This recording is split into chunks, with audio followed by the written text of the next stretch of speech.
الحمدللہ وحدہ والصلاۃ والسلام علی من لا نبی بعدہ وبعد۔ اگر آپ رمضان المبارک میں رات کو روزے کی نیت کر کے سوئے ہیں کہ صبح اٹھ کے میں نے روزہ رکھنا ہے، اور صبح فجر کی اذان سے پہلے آپ اٹھ نہیں سکے، نیند نہیں کھلی، تو کیا بغیر سحری کے روزہ رکھا جا سکتا ہے؟ جی بالکل رکھا جا سکتا ہے۔ آپ بغیر سحری کے، اگر نیت آپ کی فجر کی اذان سے پہلے رات کو آپ کی نیت تھی روزہ رکھنے کی، تو آپ بغیر سحری کے بھی روزہ رکھ سکتے ہیں۔ ہمارے ہاں لوگ بعض اوقات یہ کرتے ہیں کہ فجر کی اذان ہو رہی تھی اس وقت اٹھے، یا اذان ہو چکی تھی اس وقت اٹھے،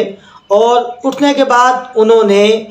کھانا کھا لیا یا پانی پی لیا، اور پھر وہ کہتے ہیں کہ اب پوچھتے ہیں کہ اب ہمارا روزہ ہوگا یا نہیں۔ اگر آپ کو پتہ چل گیا ہے کہ آپ نے جو کھانا کھایا ہے، جو پانی پیا ہے،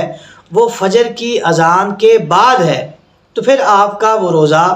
نہیں ہے۔ آپ نے جان بوجھ کے فجر کی اذان کے بعد کھا لیا، یا